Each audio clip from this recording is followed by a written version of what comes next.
काय लेले क्रिकेटला सोडचिठ्ठी दिली की काय? अरे नाही रे बाबा, मला साधी गोष्ट सांग. क्रिकेटचा वर्ल्ड कप चालू होता, आपलं दुसऱ्या कुठं लक्ष लागलं का? नाही. क्रिकेट एवढंच आहे, फुटबॉल एवढा आहे. क्रिकेट 20 देश, डोक्यावरनं पाणी 20 देश खेळतात. फुटबॉल 220 देश खेळतात. त्यामुळे फुटबॉल वर्ल्ड कप चालू असताना क्रिकेटच्या पाठीमागं लागणं हे मला पटलं नाही. म्हणून केवळ क्रिकेटपासनं काही दिवस मी थोडीशी विश्रांती घेतली आहे. लक्ष वर्ल्ड कप फुटबॉलवरती आहे. वर्ल्ड कप फुटबॉल 4 वर्षांनंतर येणारा हा खेळाचा महाकुंभ चालू कधी झाला, अंतिम टप्प्यात कधी आला कळलं नाही. कारण इतकी धमाल बघायला मिळालेली आहे फुटबॉलची.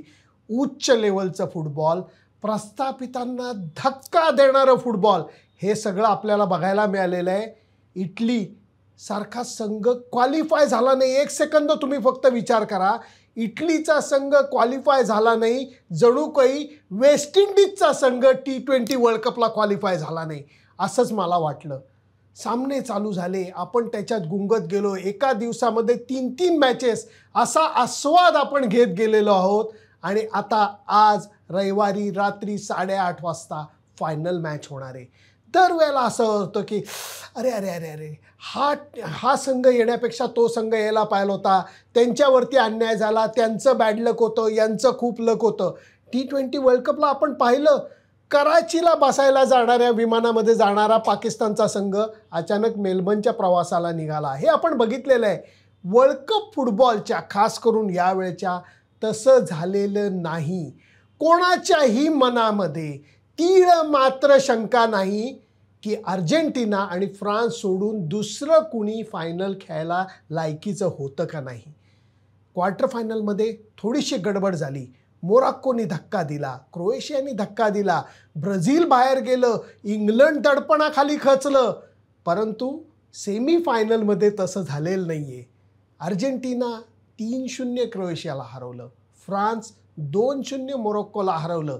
आणि हे 2 तगडे संघ आता फायनल मॅच खेळणार आहेत.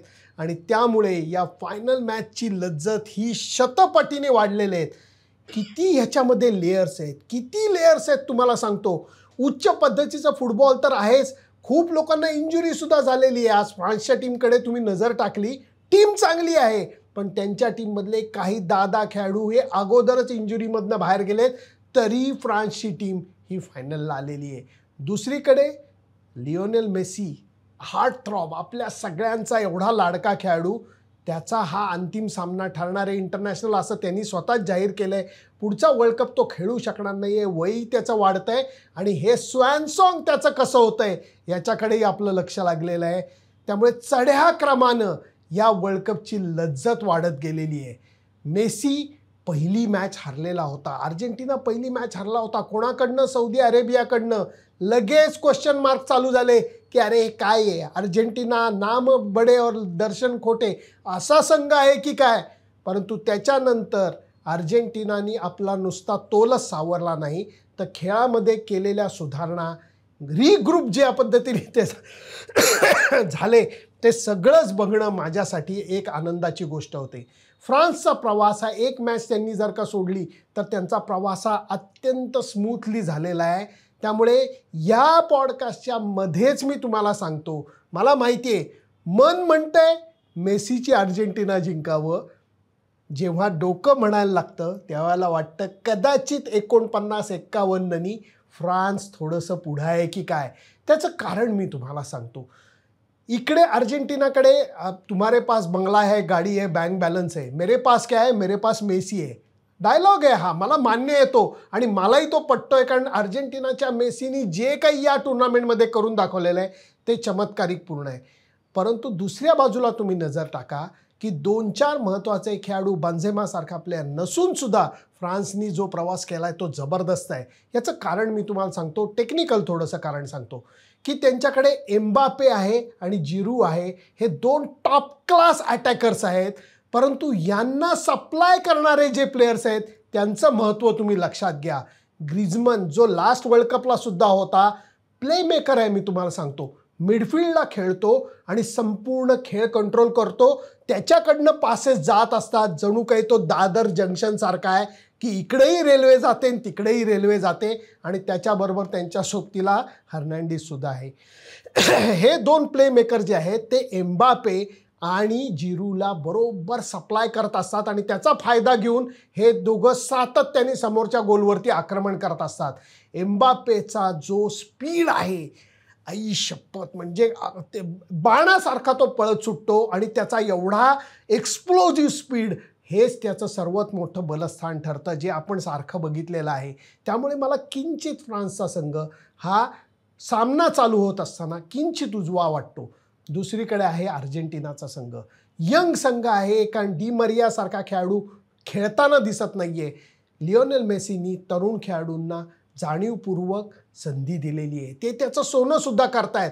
आणि ह्याच्यामध्ये एक जुनी कहाणी तुम्हाला सांगतो की ज्या वेळेला अर्जेंटिनाने वर्ल्ड कप जिंकलेला होता तेव्हाची ही कहाणी आहे की जर्मनी विरुद्ध फायनल मॅच होती. त्यांचा जो कोच होता, मला पटकन त्याचं नाव आठवत नाही आहे, 2 दिवस अगोदर पार्टी असते फिफाची दोन्ही फायनलिस्टच्या यांची.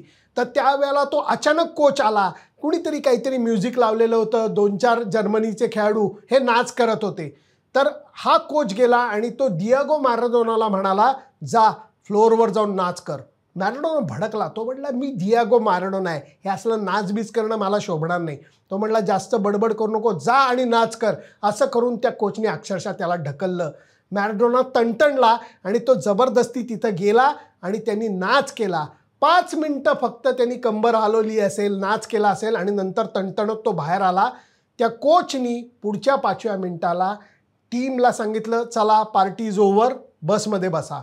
बसमध्ये बसल्यानंतर कहाणी अशी सांगितली जाते की बसचा प्रवास चालू झाल्यानंतर 5 मिनिटांनी त्यांनी थांबवला, बस कडेला घ्यायला लावली.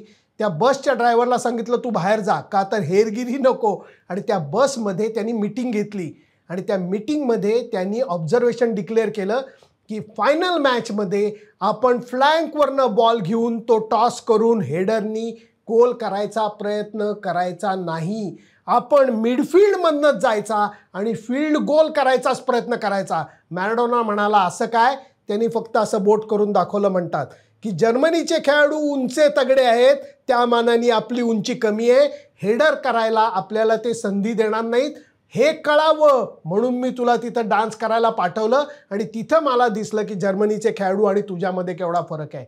पुढचा प्रश्न त्यांनी विचारला की बाबा रे, तुला दंतकथा बनून राहायचं आहे का तुला पर्सनल ग्लोरी पाहिजे, तुला गोल करायचा आहे? मॅराडोना म्हणाला, म्हणजे काय, मला गोलही करायचा आहे, मला दंतकथा म्हणजे लिजंड बनूनही राहायचं आहे. तो म्हणाला, नाही, एक उत्तर दे, चॉईस एकच आहे की तुला वर्ल्ड कप जिंकलेला कॅप्टन बनायचं आहे का तुला महान खेळाडू बनायचं आहे. तो म्हणला, नाही, महान खेळाडू गेला खड्ड्यात, मला वर्ल्ड कप जिंकायचा आहे अर्जेंटिनासाठी, त्यातनंच मी मोठा खेळाडू म्हणून नावाजला जाणार आहे. तो म्हणला, मग लक्षात घे, तुझ्यावरती मार्कर्स असणार, तुला गोल करता येणार नाही, तू मार्कर्सना अंगावरती घे, पास कर, गोल दुसऱ्याला करू देत. ती योजना यशस्वी ठरायची शक्यता जास्त आहे. संधी मिळाली तर तू गोल करू नको असं अजिबात नाही, परंतु ही योजना लक्षात ठेव. फायनलला तसंच केलेलं होतं. मॅराडोनानी 4 डिफेंडर्सना अंगावरती घेतलं, बरुशगा करता पास काढला, बरुशगान गोली दोघंही एकमेकांसमोर होते, गोल केला, अर्जेंटिनाने वर्ल्ड कप जिंकला. मला ही कहाणी आत्ता अशा करता सांगायची वाटली. सेम सिच्युएशन आहे. मॅराडोना ढगातनं बघतोय आपला संघ काय करतोय, जणू काही त्याचंच एक प्रतिबिंब मैदानावरती आहे आणि ते म्हणजे लायनेल मेसी आहे. त्याला सुद्धा वर्ल्ड कपनी बरेच पाठशिवणीचा खेळ करायला लावलेला आहे. हा त्याचा शेवटचा वर्ल्ड कप आहे. त्यामुळे मेसीला हे सांगायला लागणार नाही आहे की तू काय कर, कारण ऑलरेडी आत्ता अगोदरच्या सामन्यामध्ये त्यांनी ते करून दाखवलेलं आहे. सेमीफायनलमधला 3रा गोल बघाव तुम्ही. एवढ्याशा जागेतनं त्यांनी बॉल पळवला कसा, काढला कसा, अल्वारेसला पास दिला कसा, हे अजून चमत्कार वाटतोय. त्यामुळे हे नक्की लक्षात घ्या, मेसीला स्वतःला मोठं व्हायचं नाही आहे, त्याला वर्ल्ड कप जिंकायचा आहे. त्यामुळे जे मॅराडोनाला सांगायची वेळ आली ते मेसीला सांगायची वेळ स्कॅलोनीला येणार नाही, हे माझं खात्रीपूर्वक वक्तव्य आहे. या सगळ्यामुळे या फायनल मॅचमध्ये एक प्रकारची धार आलेली आहे. ही धार आपल्याला उच्च कोटीचा फुटबॉल दाखवणार आहे आणि त्याच्याकरता जे लकी आहेत ते 90,000 प्रेक्षक हे मैदानात असणार आहेत आणि कोट्यावधी प्रेक्षक. लक्षात घ्या, मी मगाशी म्हणलो की क्रिकेट एवढं आहे, फुटबॉल एवढं आहे, कारण क्रिकेटला जगाच्या भिंती आहेत, फुटबॉलला जगाच्या भिंती नाही आहेत. 5 खंडामध्ये हा खेळ तेवढाच प्रेमाने खेळला जातो. त्यामुळे जग या फुटबॉल सामना बघायला टी व्हीला चिकटणार आहे. मी चिकटणार आहे, मला खात्री आहे तुम्ही चिकटणार आहात. मला फक्त सांगा, तुम्हाला कोणाची बाजू किंचित उजवी डावी वाटते आणि त्याचं कारण काय? मेसीचं जे स्वप्न आहे ते साकारलं जाणार का? एकच पाऊल स्वर्गापासून हे सगळे लोक लांब आहेत. अजून एक शेवटचा मुद्दा मांडतो.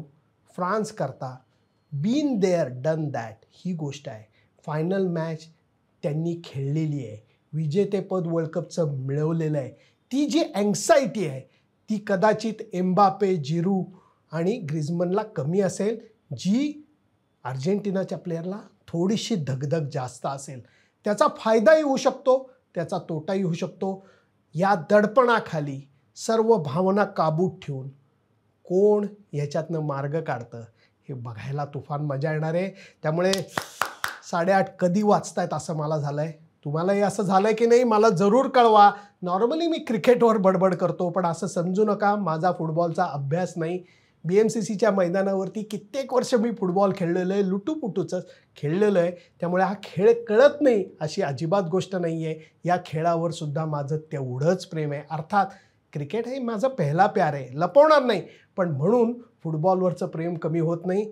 या अंतिम सामन्याचा आपण सगळेजण आनंद घेऊयात, कारण भारतीय संघ खेळत नाही आहे. कुणी जिंकला कुणी हारला तरी आपल्याला आग लागणार नाही आहे.